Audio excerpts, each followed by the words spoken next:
Okay, that's good. Okay, so there's a conference that is going to take place in China, and it's about structural equation modeling. So once I'm done, I'll share the link with Fred. And if it is possible, some of you, I mean, those of you who are interested, you can come there because they are now calling for papers. And the reason why I think, especially if you want to learn more about structural equation modeling, the reason why I think you have to attend this conference is that the people I normally call them the gurus in structural equation modeling, they are organizing this kind of conference. So include Joseph Hare and then Marco and his friend who are from Germany. They actually developed the smart PLS model that we use for the structural equation modeling. And they have written a lot of papers on structural equation modeling. Their citations go beyond 100,000 citations on Google Scholar. So those of you who will be interested when the time is due, and the good thing is it's in China and you are already there. So I think it would be great if you attend. Okay, so tonight we are looking at using partial least squares structural equation modeling. If in case there is something, in case of maybe I'm speaking or I'm talking and you can't hear me, you can let me know. Then I'll come back. And if you have any question, either you raise your hand and ask, or you can put your question in the chat box and I will help you out. Okay, so tonight I want us to look at something that is very common. I want us to do something which is very common that everybody knows so that the whole thing will not be complicated. Okay, so let's assume that you want to do some analysis on the factors influencing small-scale business success or performance. So as you can see from my diagram here, we all know small-scale businesses. Either some of us are small-scale business owners or we have worked for small-scale businesses. And in most countries, including China, most small-scale businesses are found at the central business district, or even sometimes within the area in which we live, our residential areas. You see the pizza shop, you see the coffee shop, and you see all the other shops, small businesses. So if you want to undertake an analysis of the factors that influence their performance, the normal thing that you have to do first is that you have to identify these factors or these determinants, which we normally call it, defined as determinants that influence their performance. And if you go through the literature, normally you can identify so many factors that influence a small business performance. You can identify a lot of them. Some of them, as I have listed them here, is community engagement strategies. Your community engagement strategies can influence your performance or your success as a business. And then the kind of quality products that you put out there can also influence the success of your business. Whether you have enough capital to sustain your business can influence your capital, your customer loyalty, and so forth and so forth. So many factors. But we don't have time. I'll just mention some of them. So in this presentation, and at the end of the day, what we will do, we'll try to look at the factors that influence the success of small businesses. And what we know, as I've shown also here, so this is just a diagram to help you out. So normally, if you want to undertake any analysis, as we have done many times with our regression, whether you are undertaking a panel regression or a probit or logit or any form of regression, the first thing that you need to do is you need to identify your determinants. And then based on the determinants, you also look at your dependent variable as well. So you just have all these things, you measure them, you must have a way of measuring them. And then after measuring them, you just run your regression and you get your results. Actually, that's what we know. I mean, that is what we know. That's what we do. Many of us, that's what we have done many times. And normally, the regression is suitable when you are dealing with not that kind of large number of factors. But let's assume you are dealing with so many factors, and these factors also have effects on others, or other factors also influence these determinants. So if you take something like, if you take a determinant like, let's say, political factor, maybe when you go down, you can also see that there are other factors, there are other issues that influence political factors. So if you have all these things, these complex relationships, the question then is, how do you analyze them? Because normally, as we know from many of us, we have run panel regression many times. It's all about you having your independent variables, and then you run them on your dependent variables. That's what we have done many times. And I think many of us, we have done this over and over again. Oh, I'm talking about a situation where the dependent variables also have sub-variables that influence them. And even the sub-variables also have sub-variables, as we can see from what I've shown here. So therefore, the relationships become very complex. So the question is, where do you start from? Do you run the sub-variables first before you come to the main determinant? Or you run the main determinants first, and it's complex. So this is where the structural equation modeling comes in. So the structural equation modeling is a way of just analyzing your complex interrelationships of your variables. And one good thing about the structural equation modeling is that it combines three things. I want to explain this part very well so that I think this is a novelty that many of you should know. So the first thing is that the structural equation modeling has an aspect of your regression, the normal regression that you know, the OLS, the panel, and all the regression that you can think of. And then an aspect of the structural equation modeling also cater for what we call the factor analysis. And very soon I'll go deep into the factor analysis. The factor analysis, we have the confirmatory factor analysis and the exploratory factor analysis. And also the structural equation modeling also deal with the path analysis. The path analysis is an advanced form of the regression analysis. So at the end of the day, when you run your structural equation modeling, you are dealing with three models at the same time. That make it better and advanced, in my view, compared to something like a normal OLS regression, especially when you are dealing with complex variables where you have so many interrelationships. I hope it's okay. If anybody has a question, please, you are allowed to ask. Okay, so let's go into it. So in structural equation modeling, there are things that we look at in terms of the relationships. So we have something that we call the latent constructs. And then we have the observed construct. The latent variables or constructs also have different names or have other names that we use to represent that. And I guess many of you have come across that. The latent constructs are also called the unobserved, the hidden variable, the hypothetical construct. They are normally also called constructs, and there are also other books also term them as the underlying variables.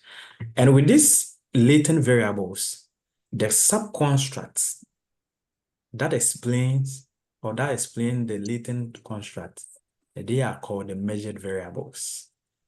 Measured. Other books also call these measured variables as indicator variables. In other words, other books call this indicators. If you see indicators, observed variables, manifest variable, measurement items, they all represent the measured variables. And these measured variables tend to explain or tend to further throw more light on the latent variables. Okay, so I've just explained them here once again. I'll just move on. Okay. Yeah. Okay, so this is how the two of them relate. So this is the construct. Okay, and the construct in this context is what's in normal panel regression terms. We call them the determinants. So your construct. That's your determinant. And with this, with your determinant or construct, the subvariables that explain them, they are called the indicators. Okay, so we have two types of indicators. We have the reflective and then the formative. The reflective tend to just explain what you intend to let the construct represent. And then the formative tend to rather, they come together to explain that construct or that determinant to make it easy for everybody to understand. Okay, so let me give some examples so that we get them. Okay, so once again, please don't forget, we have the construct or the latent variables, and then we have the observed variables, which are also known as the indicators. So let me give examples. A practical example of a formative indicator is using factors like income, education level, and occupation prestige to measure the construct of socioeconomic status. So if you want to know the socioeconomic status of a person or of a country, you can look at things like what? Income, education level, if it's a person, and then the occupational prestige. These things will come together to give you the socioeconomic status of the person. So it's here. So this is a formative, as you can see from on the right-hand side. So something like income, education, they will come together to help us to know the socio-economic status of the person. Let me give you an example of the reflective indicator. This is where you use something like the customer satisfaction survey and ask questions where people will just explain what they think. So let's say some customers came to your small business or your small shop, they came to eat, and you ask them what they think about your food or about your business. You are going to get different views. Some will say your food is the best, your shop is the best. You give your time in terms of the time that you use to prepare the food is the best, and so forth and so forth. So it's more of reflecting what they think. So that construct of customer satisfaction, different. Some will look at it from the point of what? Time. Some will look at it from the point of the quality. Some will look at it from the cost. It's maybe cheap. So that's reflective on the left-hand side. Okay, good. So now let's look at the basic diagrams when you are forming a SEM, like a SEM model. So in a SEM model, in most cases, when you see the circle, when you see a circle, it represents the latent construct. And the latent construct, once again, as I said, is what in normal panel regression, OLS, we call them the determinants, or let's say your independent variable. Okay. So that is what we call the latent construct. Okay, indirectly measurable or something which is hidden. And then the indicator variables are normally represented with a rectangle, or maybe it could also be a square.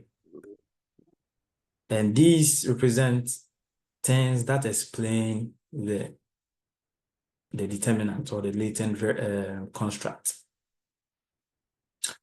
Okay, then you can also see these arrows. So the arrows could be, it depends on the direction where it is showing. If your model is a reflective model, you see them moving from the latent construct and moving towards the indicator variables. If your model is a formative, it's like how we saw it from here. If it is formative, then it will move from the indicator variables to the construct. Okay, so these are the arrows. These are okay. And then anytime you see an arrow where you have two arrows at the end of them, it is showing more of a covariance or correlation. So when you see you are reading a paper, an article, and you see that you see this, it means a covariance or correlation. And then the E is a measurement error, or which we call either the standard, it would be the standard error or the measurement error. Okay, now let me also explain some other key terms. So normally in the normal panel regression, you normally see what we call the dependent variable, right? Dependent variable. So for example, if I want to know the performance of World Bank, factors that influence the performance of World Bank, the performance of World Bank will become the dependent variable. And then the factors or the determinants that influence the performance become what we call the independent variables, right? Good. So in a normal SEM, these dependent variables are also termed as the endogenous variables. And then you have the exogenous, which is also known as the independent variable. I've already explained the indicator variable. The indicator variable is what measures your latent construct. And then the path. The path here is the arrows, that's the link between one construct to the other. And then you have the path diagram. Okay, so in simple terms, this is how the whole thing looks like, so that you get an idea. Okay, so with this, you can see that we have the independent variable, which is the exogenous. So we can assume that, so let's assume that we are trying to look at intention to adopt an IT. What influenced that? Okay, so what influence people, what influence organizations to adopt IT? Any IT, could be AI, could be anything.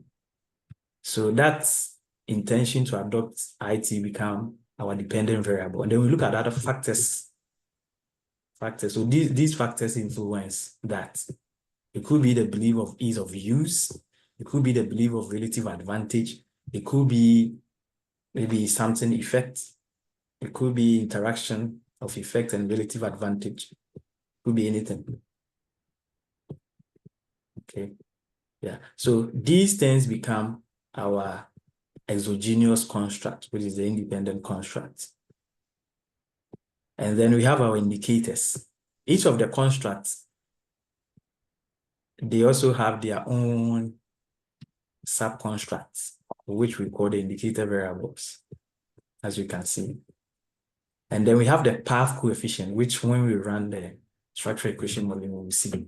So the arrows linking one construct to the other. If you link one construct, which in simple terms also, if you link one determinant to the other, that is called the path arrow or the path.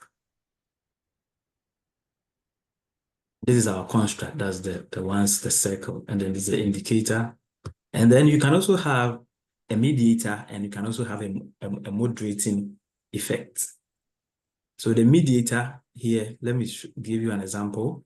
So if you want to look at the belief of ease of use and belief of relative advantage, before you get to intention to adopt an IT, you have to go through belief of relative advantage. In other words, it's serving as the middleman, as we call that. But in structural equation modeling terms, we call them the mediators or the mediators. And then we also normally have factors that try to moderate, kind of a third party that look after the other factors, the kind of a moderator. Okay, so here, let's assume maybe it could be an IT expert. It could be the organizational structures. It could be anything that moderate all these factors. So that will also come here. But when we run the structural equation again, I'll give you an example at that section. Please, any question here before I move on? All good? Okay. Let me keep on going. Okay, so now let's assume that you want to run SEM. I put here PLS because today I'm taking you through PLS, but the other types of SEM. So if you want to run your SEM, either PLS or later on we'll see CB-SEM, which software do you use? So which software? So the one which is, to me, a lot of people have used in the past is the Amos or the Amos, the Amos, which normally come with the SPSS. Is there anyone here who has used Amos before? Maybe you have not, but that was what it used to be. But the Amos had a lot of challenges in terms of sometimes it's complicated how to run it and even understanding and all that. So the smart PLS came in or has come to kind of not replace. People still use. Okay, can we put a moderation variable to the path line between the, yes, you can do that. Yes. So somebody is asking a question. Is it possible you can put the moderator, because the moderator, you can put a moderator, this arrow, you can put it anywhere. You can normally you moderate the relationship between two constructs. Okay, so you can put an arrow here, you can put an arrow somewhere here, you can put an arrow somewhere here, you can put an arrow somewhere here, and you can direct this arrow also somewhere here, just to moderate the relationship between. Yeah, it's just like, let me give you an example. How should I put it? Maybe in a school, you have somebody who is like kind of a supervisor, you know. Why do we need to multiply? Why do we need to do multiple regression? No, I said, okay, thank you. You don't have to do the multiple regression. I was explaining that the SEM combines. You don't have to. When you run SEM, when you run one SEM, which is when you run one structural equation modeling, it means that you have run 3 models at the same time. That's what it means. So you don't have to run the multiple regression before. I was just trying to explain to you that before the SEM came into being, a lot of people used to do this. And more importantly, when you are running a model where you don't have so many determinants, let's say you have about 5, 6, 7, and most studies that we normally read, even including panel regression, the determinants are not many. In most cases, they are 2, 3, 4, 5, 6, 7, 8, 9, 10. And normally these determinants also don't have sub constructs or indicators. So you just run them with a normal either panel regression or any of the regression models. But the SEM is good when you have so many determinants, one, and at the same time, you also have so many sub-constructs. Okay, good. Somebody is asking, can I explain about the latent construct and then the indicator? Okay, so let me go back a bit.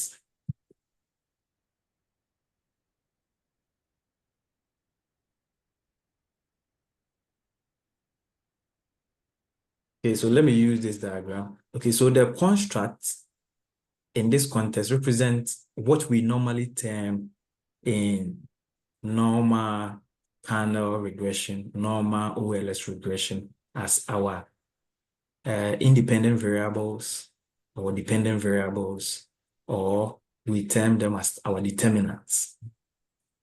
But normally, these determinants also have some either factors or issues that influence them.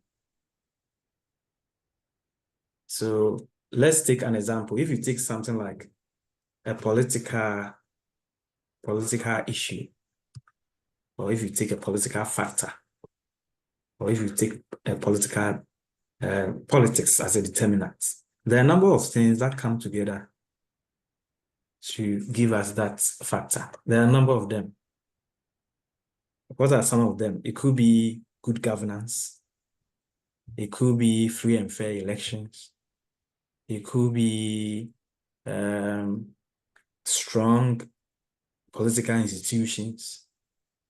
So there are a number of things that come together to give us that factor called the political factor. So the political factor will be our latent variable, but the word latent variable is also explained or is also has been given different names in literature. One of them is that is also called the unobserved variable. Others call it the unmeasured variable. Others also call that the latent. Others call it, there are so many names. And then when it comes to the indicator variables, the indicator variables tend to show forth the lights. So one is hidden, and the one hidden is the construct of the latent variable, kind of quote unquote hidden. But the one that is manifested, or the one that tends to explain that hidden thing, is what we call the indicators. And these indicators in literature also have different names. Some call these indicators measurement items or measured items. Some call it observed indicators. Some call it manifest variable, and so forth. Yeah, so when you are reading the literature, you need to be a little bit careful because these words, a lot of studies play around them and they use them differently. But at the end of the day, they are saying the same thing. So your construct and then your indicators. I guess I've been able to explain that to you. Is it okay or not?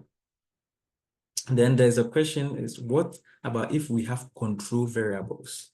Okay, so your control variables can also be part of but the control variables, you need to also help us to know, are the control variables acting as mediators, or they are acting as moderators, or they are just normal variables? Okay. If my independent variable is GDP, and my independent variables are trade patterns, inflation, everything, which one should I use? Reflective or formative? Okay, so the GDP, and then trade patterns, inflation, and then what again? What's the last point? Then the question that you have to ask is, are these factors that you mentioned, which are the independent variables, are they explaining or they are reflecting? Are these things coming together to measure the GDP? If they are coming together to measure the GDP, then your model become formative. But if these things, you are using them to reflect GDP, then your model become a reflective model. I hope it's okay, Abdullah. Okay, you are welcome. Thank you. Any other question? Yeah, as I'm going on, please feel free to ask questions. We are here to learn. Yeah. Okay, good. Thank you. I think I'll continue. Yeah, it's good to get these basics because when it comes to the model, compared to the AMOS, now the PLS, those who came about with the PLS, they have made things very easy. You just put in your data, you run and you get a resource. But you need to understand these things. So yeah. So these are the software on the market if you want to run a SEM. So you can look for the Smart PLS. I will just take you to their website quickly so that if anybody, any of you want to buy them, you can buy. What the good news is that the Smart PLS, currently we have 4. I started using PLS when it was PLS-2, Smart PLS-2, the software 2, but now they have upgraded it to the level of 4. Now they are 4. At first, the PLS 2 didn't have things like the CBE model, which I will explain very soon, and other functions. But now they have really upgraded it and they have put in so many things. So if you want to get the smart PLS, you can just Google, come here. The good thing is that, one, if you are using it for the first time, you can get a free 30-day trial, free of charge, download free. You don't have to pay for it, 30 days. That means you can use for 1 month. And after the 1 month, there's also another free. Another free is they have a student version, but the only issue with the student version is that they have muted, or they have just taken away some of the functions. That's one thing about it. They have the student version, which is also free, but they have muted some of the functions. So if you want to buy the professional one, what you have to do is that, so as you can see from here, free student, that one you can use it, I think about 3 or 4, 5 years is free. And they have the professional one, which is currently in AUD is 975. But what I normally do is that I only buy it when I need it, because the professional one has all the functions. So for example, within a month, if I'm supposed to run some data and I need the SEM, or I want to run the SEM, then I'll just buy 1 month. If you buy it monthly, or they have a monthly version, that one is cheaper, far cheaper, very cheap. Yeah, you divide this into 12 and it's very cheap. Yeah, compared to buying the whole thing in a year where maybe you may not even use it. So I buy it only when I need it. Good. Yeah. So that is the PLS, the smart PLS. Then there are also other ones too, which are also in the market. So you can also talk about things like the Lavan. We have the M+, we have the Calis, we have the CEPATH, we have the statistical Listral, and then we have the Listral. Yeah, so any of them that we have, but these two currently are the ones which are very popular.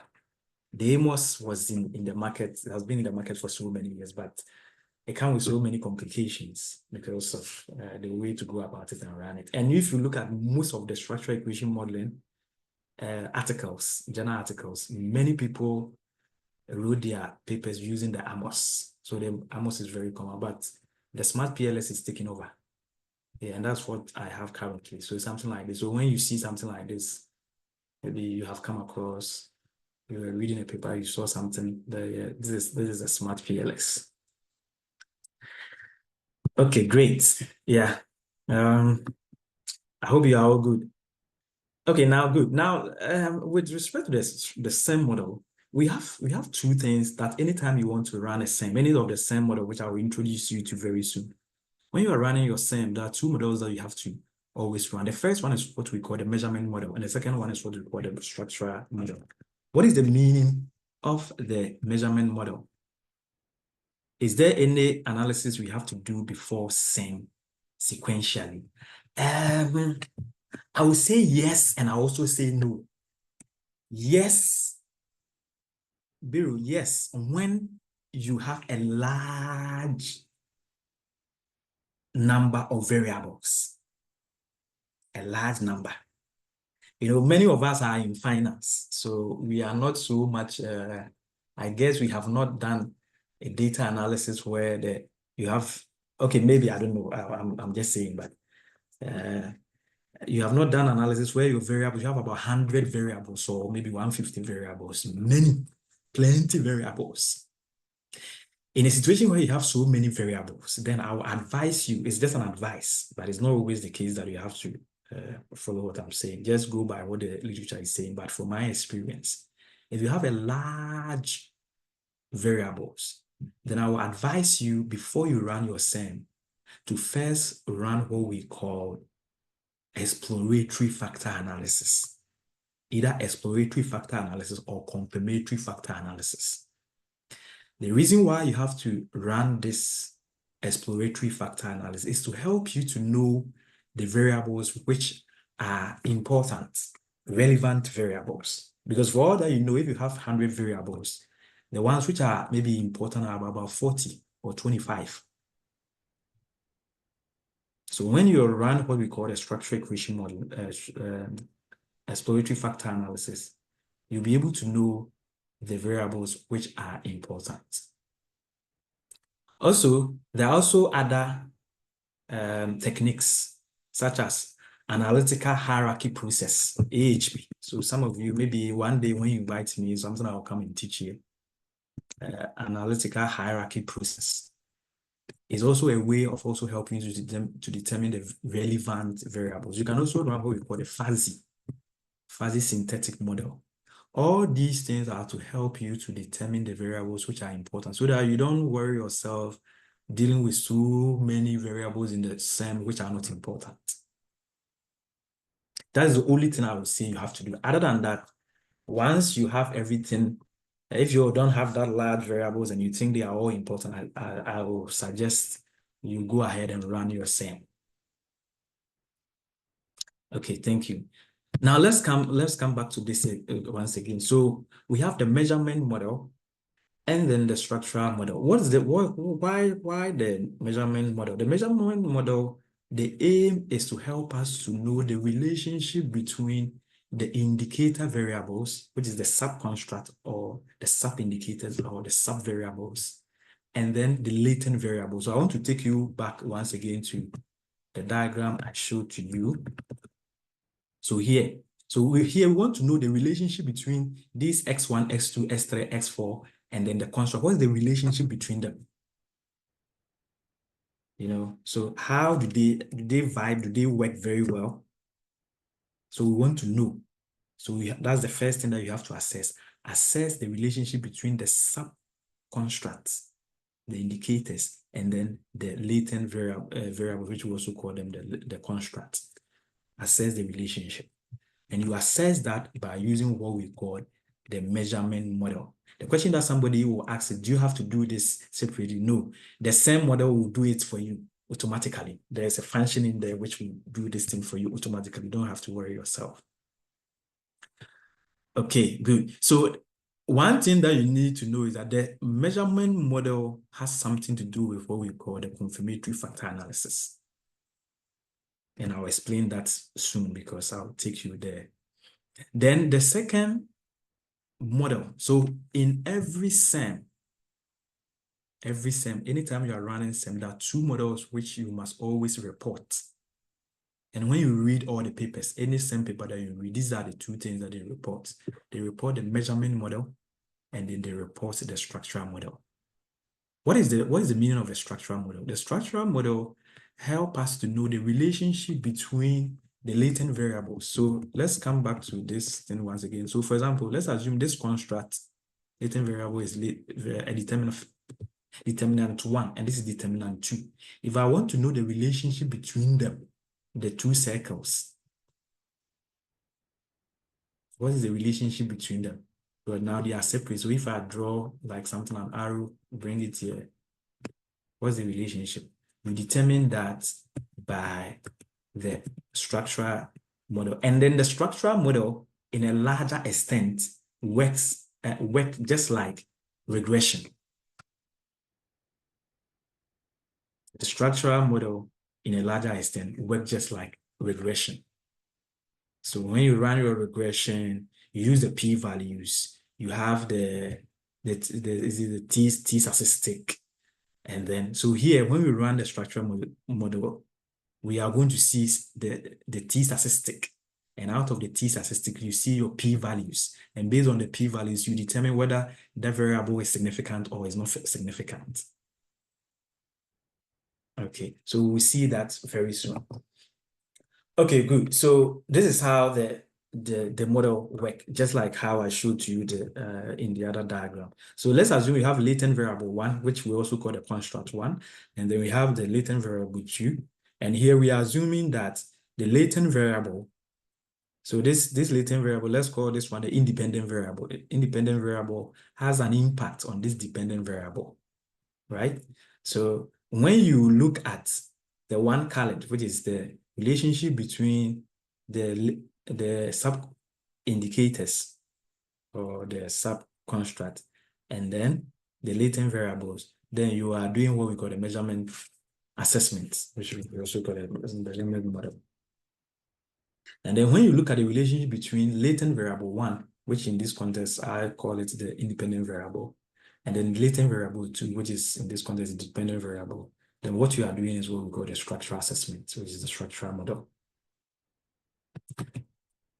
Okay, good. So now the measurement model. So the question that somebody will ask is, so why do we use confirmatory factor analysis, not exploratory factor analysis? I want to know, is there anybody here who has run exploratory factor analysis or confirmatory factor analysis before?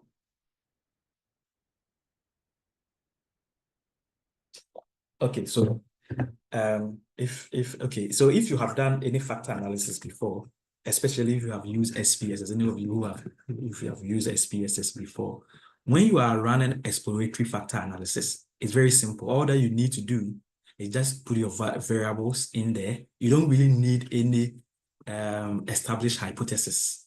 You put your variables into the software, you run it, and then the software will determine, will just categorize your variables into. Please let me do a quick one here for you. I have the SPSS, so I want to do a quick one so that you understand what I'm talking about. I just want to do a quick one. Yeah. So this is SPSS. You can also use starter. You can also get this function in starter as well.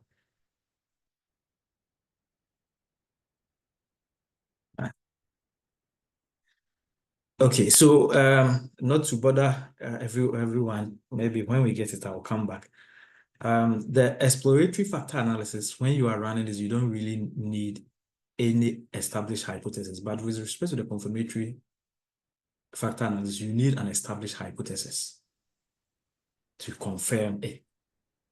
So therefore, if we are assessing our measurement model, then it will be better we use the confirmatory factor analysis. Why? Because the structural equation modeling work based on the already hypothesized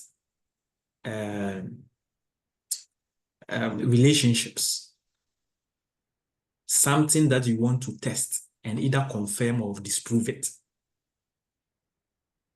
But with respect to the exploratory factor analysis, there's nothing of that sort. It's just a software that does everything for you. You don't need any established. Okay, so.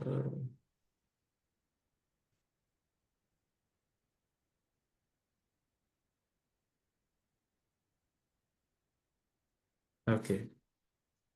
Please, can you see my screen? Is everything okay? We can see.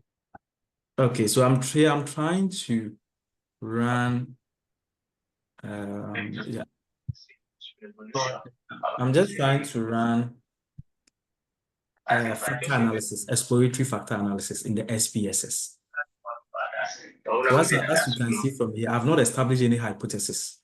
I just want the software to do its own thing by categorizing the factors. I have 24 factors. Categorizing them into groups. Sometimes the negative ones they want to expect to also get that because the institution don't large. So I think I just really come on to that. Well, no, I'm say okay. Or I think so. Hello, please. Somebody you have to, unless you mute him, you have the admin, you have the host capability to mute him. So. Oh, okay. Thank you. Yeah. So as you can see, I'm just trying to run the exploratory factor analysis. I've chosen the principal component analysis.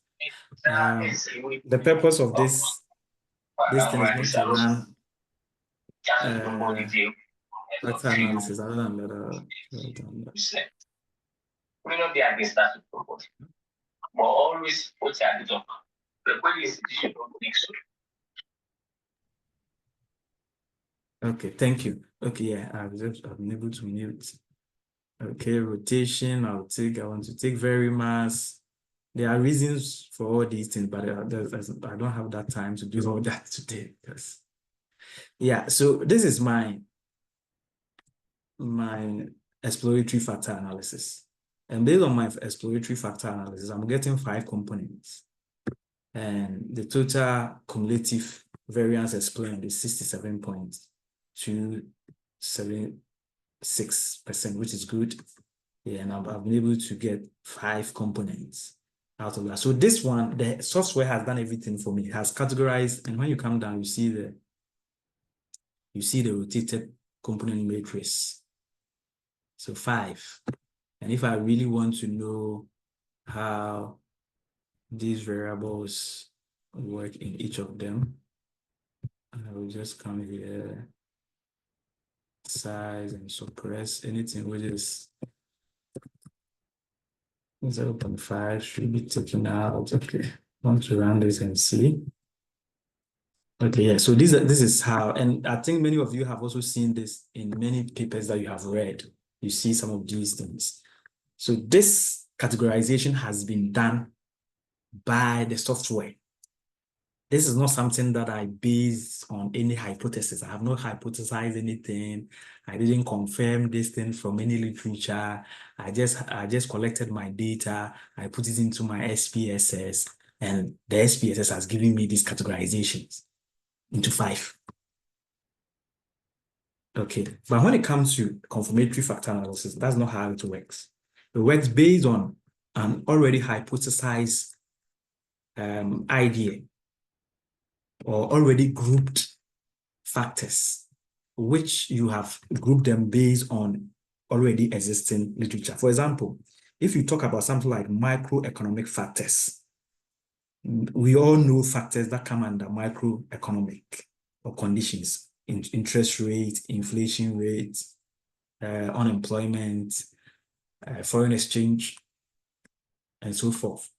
These things have already been established in literature. So if I'm doing any categorization and I see these factors, I can easily pick them and put them under one umbrella because already literature has already established these things. I'm not the one who is going to say it's different or something, because there are studies existing that have already established this.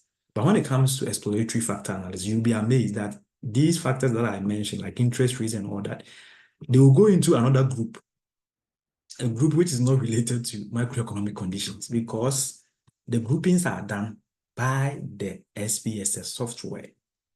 So that's the major difference. So always, when you are running your structural equation modeling, we advise that you go with the confirmatory factor analysis, because that one is based on already established literature and is acceptable and all that, compared to the exploratory factor analysis. Okay, good. So yeah, so all that, we have our measurement model assessment, and then we have our structural assessment model. Now let's come to the 2 categories of structural equation modeling that is available now, the 2 main. And each of these ones that I'm going to explain, any of them that you pick, you still have to run your measurement model or your structural model, any of them that you pick. So these are the 2. So the 2 main are the partial least squares structural equation modeling, which is the PLS, which is very popular and common. And I'm going to give you reasons why it's popular and common. And then we have the second one to be the covariance-based structural equation modeling, which is the CB structural equation modeling. So we have the PLS, then we have the CB. So these are the 2 main types of groups of structural equation modeling. Yeah, these are the 2 main.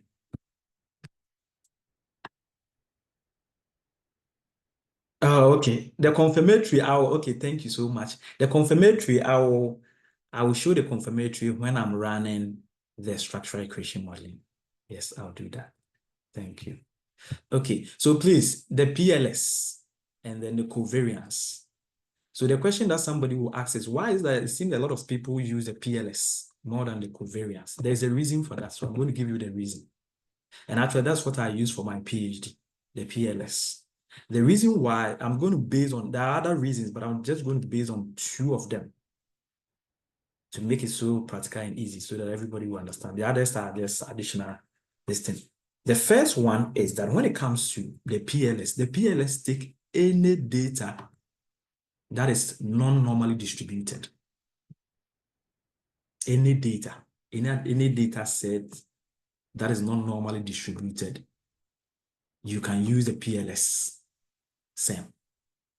But one requirement of the CB-SEM is that your data set should be normally distributed, which normally you don't get, because when you collect data, people are expressing different views, especially I'm talking about questionnaire, people are expressing different views. And even with a normal quantitative data too, they say you don't always get your data to be normally distributed. And when I say normally distributed, it means your data set will come as a bell shape, in terms of the distribution. And then the second reason why most people use the PLS-SEM is that the PLS-SEM is good for small sample size. If you have observations or a sample size that's not that big, especially when you collect some questionnaire data, and you are not able to get so many people to respond to your questionnaire, it's good. So less than 200 or even maximum less than 300, that's okay. But normally the CB-SEM requires that you use a larger, because when you use a larger data set, you'll be able to converge, or your results will come out as better, and in a larger extent, you are likely to get a normally distribution of your data set. Okay, good. So now let's come to the application. Yeah. So I have any question at this point? Because at this point, we are going to run the model. So I'm going to explain some few things to you, and then we run the model. Any question here? Any question at this point? Okay, if there's no question, so now let's assume that somebody like Fred, you have decided to use a PLS-SEM to write a journal article. Because I write journal articles, I prefer, after I teach people, I normally also want to help them with how they should go about their article writing, because sometimes you go to some of these training, people just only teach this and that's the end of it. As to how to apply it, normally they don't do. Okay, so now let's assume that we want to write an article, a journal article, and we want to use PLS-SEM for that. Don't forget, at the beginning of the PowerPoint, I told you that I want to look at what? The factors that influence the performance of small businesses. Don't forget that. So let's assume that I want to do that study. I want to write an article, journal article. So what do? The first thing I have to do is that I have to set my research purpose or goal. I need to, just like any other article or any other study. So here my purpose, the purpose of my article, the purpose of my paper, the purpose of my research is to analyze the factors influencing small business performance. That's my objective, or that's my goal. So the next thing to do, once we set this at the introduction section, or once you put it somewhere, the next thing I also encourage people to do, anytime you want to write any article, try as much as possible to do a little bit of literature review. Even if you don't do an extensive literature review, try as much as possible to do some literature review. Why? For you to understand some of the issues existing in literature. Yeah, because it will be some way when you write an article about something and maybe somebody has already written the same article. You think you are writing something that nobody has written before. Then after putting your paper out there, you get to know that somebody has even written that and has even expanded on that and all that. So always, my argument is that at least do some literature review, some. And when we talk about literature review, not you are going to write a literature review paper. It's just about you reading articles. In simple terms, you read articles. And articles here, I'm talking about journal articles. So the sources where you can get journal articles to read is you just go to the Google Scholar. If you have access to Scopus, you can do that. You have access to Web of Science, you can do that. You have access to EBSCO's host, you can do that. You have access to PubMed, you can do that, and so forth and so forth. And ProQuest, a whole lot. and even Science Direct, and the rest. So just search for articles.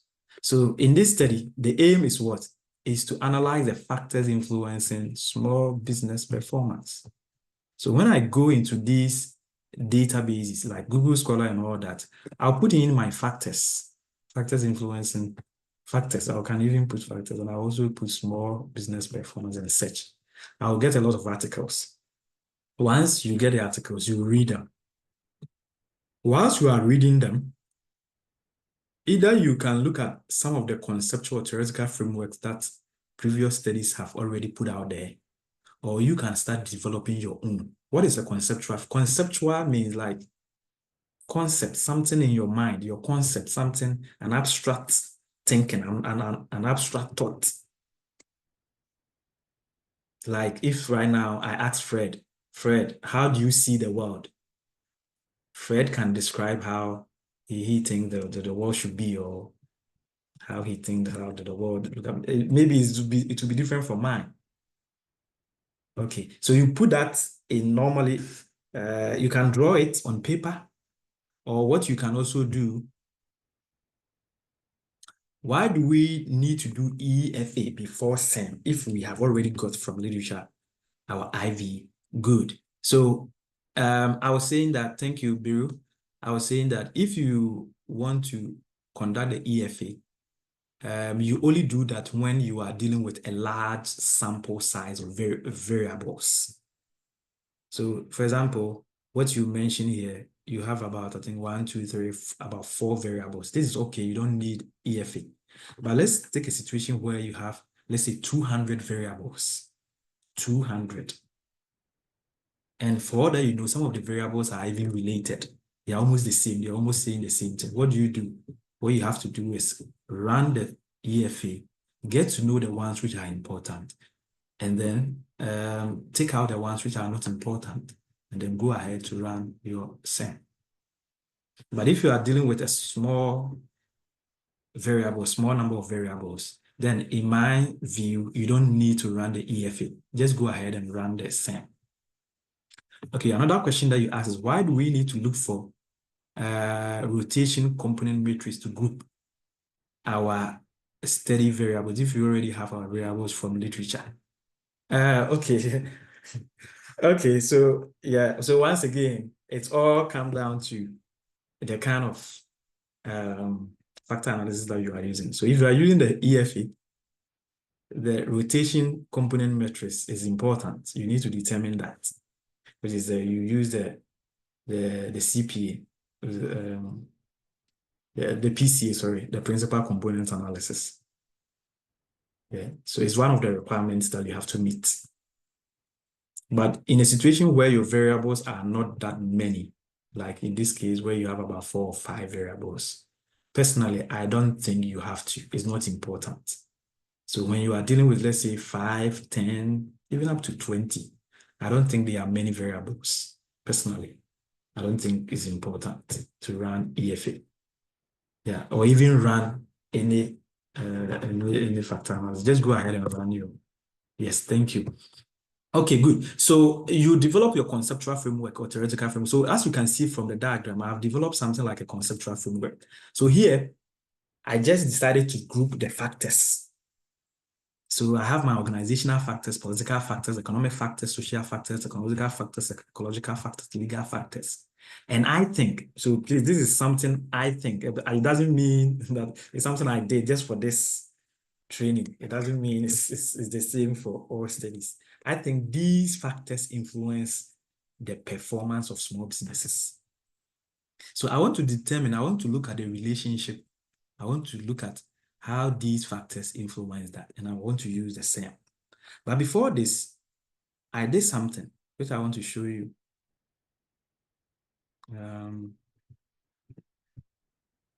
Yeah, so before this, I developed my questionnaire, which is the next thing. I think I mentioned that. I have mentioned it in the other thing. So I developed a questionnaire. And in this questionnaire, so in this context, this is how I'm collecting my data. But in most cases, like many of you who use purely secondary data, you don't need to do a questionnaire because already the information is already online or it's on the company's website.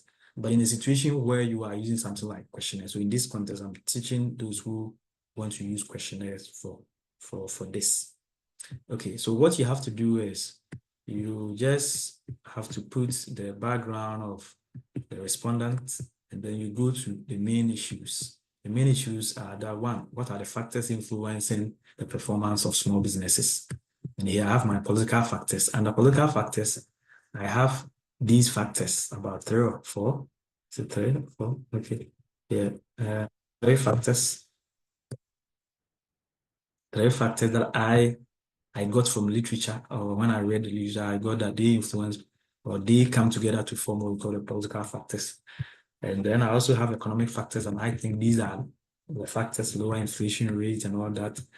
Social factors, change in lifestyle, customer demands, progressive social policies, technological factors, boom in social media usage, digital marketing, ecological factors, environmental policies, net zero target, reduction in waste, legal factors, regulations, legal fines, employment laws, organizational factors. So these are the factors that I think influence organizational performance, and these are their sub.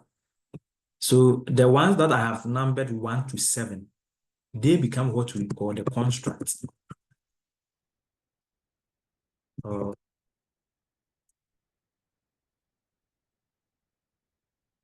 And that come under them, they become what we call the indicators. Okay, which will soon. And then when it comes to indicators of performance of small scale, these are the things I'm using to measure performance. There are 4. I say when a small business has achieved high rate of return for their investors, they have minimized operational costs, they have increased customer satisfaction, they have sustainable market growth. I think these represent the performance. Yeah. So yeah. Okay, good. So I've done all this, I've measured everything. Let me come back. Yeah. And also here is also at this point that you have to hypothesize. And when you are hypothesizing your this, you have to explain. Okay, so here I have hypothesis 1 to 7. So 1, 2, 3, 4, 7. And I'm hypothesizing that these factors have positive. I am saying that they have, or I'm claiming, it's a claim that I'm making, that they have positive impact on the performance of small businesses. Whether it is true or not, whether it will be accepted or not, will be determined once I finish running my structural equation modeling, just like how we run regression. And you finish and then you either confirm or disprove what you have hypothesized. Okay, good. So yeah, so any question? So okay, so once again, extract the indicator variables for the organizational factors. If you looked at the questionnaire, I did that. I have 4 sub constructs of variables that explain organizational factors. I have about 3 that explain political factors. Economic, I think about 4, social about 2. So they are in the questionnaire. Okay, good. It is suggested that you use an existing measurement. Okay, good. So anytime you are going to use a structural equation modeling, and in terms of the measurement scale, when I say measurement scale, I'm talking about the things that explain the latent variables. If you are undertaking any study, let's say you are looking at economic growth and then circular economy, what you can do is that you can go through the databases that Google Scholar or Scopus and search for articles that have done similar things, or they have done something. So in most cases, most of the studies measure these main latent variables. So if you take something like circular economy, they have about 5 or 10 or 20 items that explain what they consider as circular economy. If you take something like maybe economic growth, they have about 4 or 5. So you can pick them from existing literature, and that's what I've stated here as existing, take the existing measurement scale. Okay, if you are using a questionnaire, design your questionnaire and collect the data. Okay, so based on what I showed to you. Good. So now we have that. Now let's do the analysis. So if you remember when I was explaining the SEM, I said anytime you want to run a SEM, there are two models that you have to assess. One, the measurement model, and then the structural model. So in the SEM, you do the same. In the PLS-SEM, you do the same. So measurement model assessment and structural model assessment. So in the measurement model assessment, there are 4 things that you need to look at. The first one is that you have to look at the indicator reliability. In other words, you have to look at what we call the factor loadings. The factor loading, we'll see that very soon. And then you have to also look at the internal consistency of reliability. And then you have to look at the convergent validity, and then your discriminant validity. So take note of these 4 things. Any PLS-SEM paper under the measurement model, they explain these 4, at least either 4, about 2 or 3 of them must be explained. You have to explain them, you have to show, because they explained your measurement model.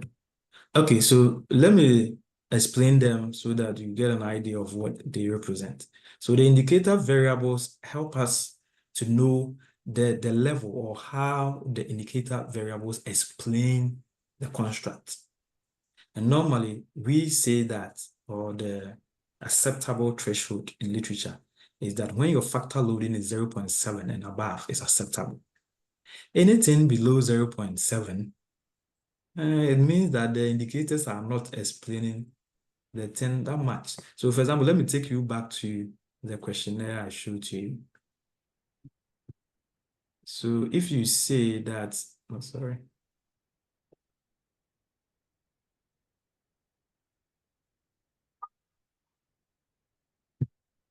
If you say that something like employment loss, they represent or they explain political factors, and you run your model and you are not able to get 0.7 as a factor loading, 0.7 and above.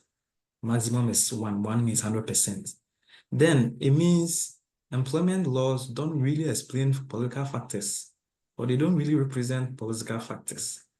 Then maybe you have to go and look for a different factor to explain political factors, or different thing to explain political factors. If you say the democratic factors, maybe you run and you get maybe 0.8, that's good enough, because the 0.8 means, yes, indeed, democratic systems have influence on political decisions. Favorable government policies, yes, it may be if you run and all that. So that you need to assess that. We need to know that. And that is called indicator reliability. And then we need to know the internal consistency, the relationship between the constructs and then their indicators. How these, if once again, I take you back to the questionnaire, how these 3 items, how they relate with the political factors when we put all of them together. In other words, the average, on the average, we take all their factor loadings and we strike the average. How are these 3 explaining political factors? And we call that the assessment of the internal consistency of the lab. Normally, we use what we call the Cronbach alpha. Many of you have come across Cronbach alpha. I guess many of you have come across Cronbach alpha. Normally, Cronbach alpha should be 0.5, 0.6. Your Cronbach alpha should be 0.7 and above. 0.7 and above. If your Cronbach alpha is 0.7 and above, is acceptable. But anything less than that is either questionable or is not good enough, and you have to revisit your data and maybe do some cleaning. Okay, then we also have what we call the convergent validity. Okay, so this one also help us to know the extent to which the construct converge in order to explain the variances in the indicators. And this one, we use what we call the average variance explained, AVE. So many of you have also come across AVE. average variance explained. And in terms of PLS analysis, if you get an AVE of 0.5 and above, acceptable. Anything less than that is questionable. You need to maybe look at your data and then maybe work on it. Then we have what we call the discriminant validity. This helps us to know how well you measure the concept it was designed to measure. Okay, how indeed, if you are saying that these three factors indeed explain political factors, these three issues explain, or these three explanations explain political factors, we want to know how well what you intended it to explain has really explained. And normally to test that, we have three. So in current literature, we have three of them. We have the funnel lacquer, or in many cases, we have funnel lacquer. The 1981, it was a study, actually, two scholars put this thing together, or put this thing out, funnel and lacquer in 1981. And then we have the heterotrait monotrait, which was put out in the year 2015 by Hensler. And then we have the cross loadings. So you have to assess these three, or you can assess one of them. It's not compulsory that you have to always use all the three. You can decide to use any of them. But in most cases, because this one is very current, as the heterotrait monotrait, HMTM is very recent. Most studies nowadays tend to use the heterotrait monotrait ratio to measure the discriminant validity of the measurement model. So please, is that okay? So all these four things, you need to meet all these requirements for us to say that your measurement model is good enough, is robust, is good enough to just go ahead. And these four items also is what we normally do if you run a confirmatory factor analysis. Anytime you run any confirmatory factor analysis, these are the four things that you have to also look at.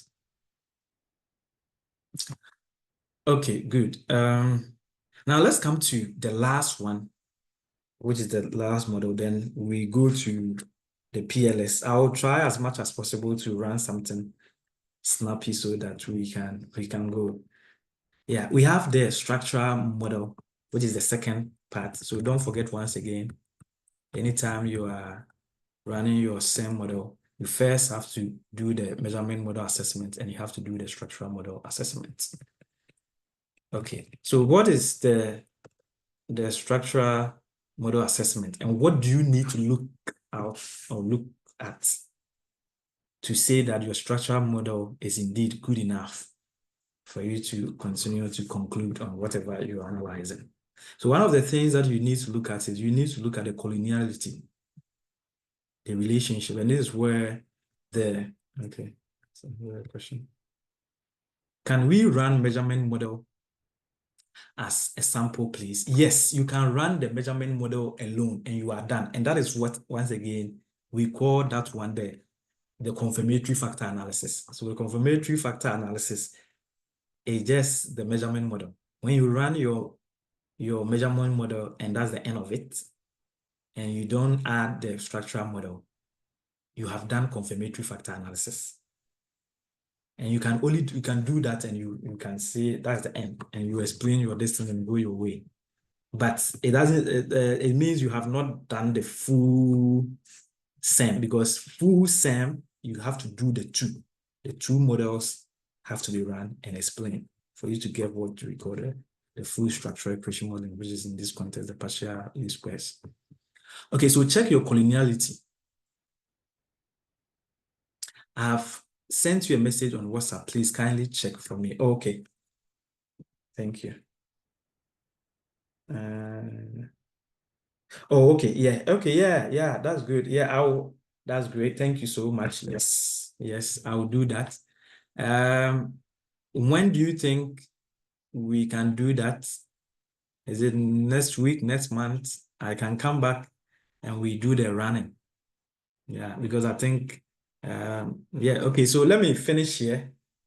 And then, because after here, I was going to run the model, but I think because of time, I'll end here, and then when we meet the next time, I'll do the actual running, and then we explain, or I explain it to you. So let me finish with the things to look out for when you are running your structural model assessment. One of the things that you need to check is whether there's collinearity, how they are. So you can use the VIF to do that. And then you have to examine the size and statistical significance of the path coefficient. And this you can use the effect size.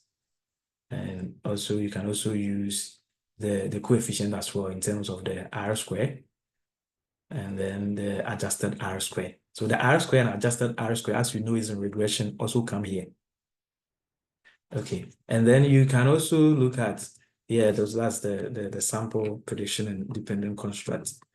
And then you can also assess how the model can predict. So for example, I know that normally when we run regression, when we finish, we try to write an equation, right? And why do we write that equation? We write that equation because if in case we want to apply the same equation to something in future, we can do that. We can predict something, or we can use it to assess something. Okay, yeah. We have done this a lot in economics and all that. I think many of you have done this. Yeah, so to do that in SEM, there is a model that can help you to do this easily. And that you use the Q, predictive relevance, which is the Q, which will do that. So this is PLS predict. We'll do this the next time that we meet. And yeah, so that's all that I have for you for today. Thank you. Please, any question? We will continue the next time. Thank you so much. Maybe about 5 minutes questions. If anybody has a question within the next 5 minutes, or if no questions, I'll hand over to the main host. Thank you so much. Thank you, Prof. I think we're still in the period for the questions. We want to take 5 to 10 minutes, and I think I had to discuss with you so that we've done close to 1 hour 30 minutes. Yeah. For that matter, I think we want to, and I like the trajectory that you've been going. You've taken your time to explain the basics so that we've all tried to get it as well and follow along. Yeah. And so at this level, I'm assuming that a lot of the students are, a bit tired, and this is the critical part, which is the calculation, how to do the whole process. So yes. I'm sure you'll be available next week. Yes, I'll be available. I'm sure you'll be available next week. Yes. You probably have to check for us so that we can use the whole week and still interact and see the full running next week. That is on the I think on the 7th March. Yeah, that would be great. 7th March. Yeah, so we'll have to come on the 7th March, then we'll do the calculation bit. And that one we can have 2 full hours of calculation. And because I know when it gets to calculation, somebody's software may not work, and he has to check for you to help him. And I also, somewhat to add to what you are saying, I also encourage either all of you or those of you who will be able to get access to just get the PLS-SEM. As I said, there's a way to get it free of charge. Okay. Yeah, it is good. You just download it. I think it will be great. Yes. Or if in case you have money and you want to go the professional way, you can buy just 1 month. And I think it will cost you less. That one is cheaper, very cheap. And if not, you can go for the student one. But just that with the student one, there are some limitations. There are certain things that you can run. That's the only thing. But I can take you through the basic one. Yeah. So that's a good idea. And I'll be available next week.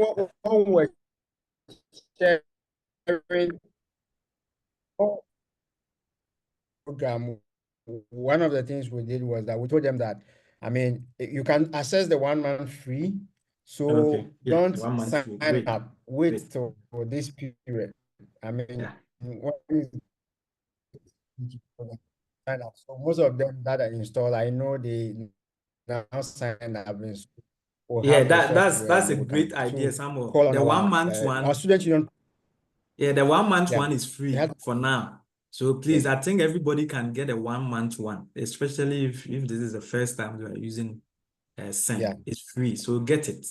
So you have a free 1 month to get a Yeah. full professional one, and you have everything there. Yeah, that's good. Thank you, Sammy. So we'll ask our student union president, Roland. You have something for our prof before we meet again next week, at least for this particular encounter. So Roland, I see the stage to you. Yes. First off, I want to say thank you so much to our special guest today, Dr. Isaac, for giving a wonderful presentation on this.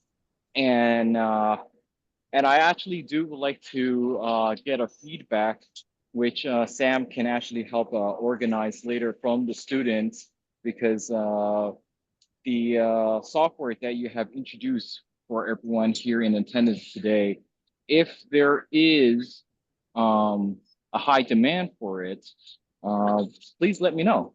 Because as your student body president, I can actually, I'm actually representing all of you.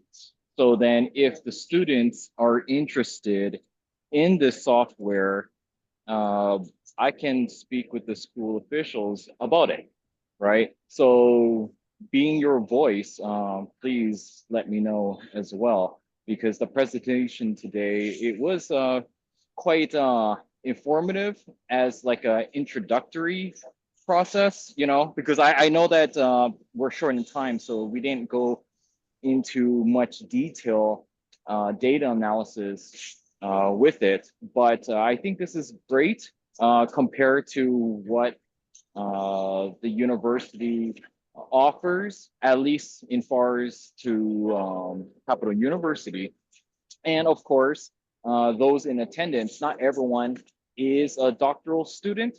I think that there are some master degree students here, so which may have some different type of requirements or software being taught in your own statistics coursework. So, but for me, being a doctoral student, and as far as the classes that I've taken so far in terms of like statistics, and we were only using one as far as what I know. But there are many other software, of course, out there.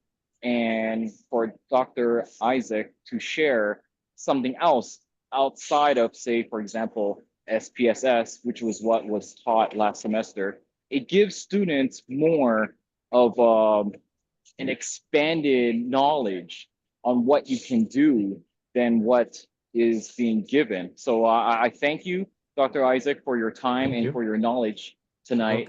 Really appreciate it. Thank you so much. And I'll give the table back to Sam. Thank you, Sam, for organizing this. Thank you so much. Thank you, Doc. So, Prof, we are very grateful, and we'll catch up again. So we have the same time next week, Friday. We're going to meet 6 p.m. China time. I think GMT is 10 a.m. I don't know about Australia. It's now 10:32 p.m. Oh, yeah. That was like 3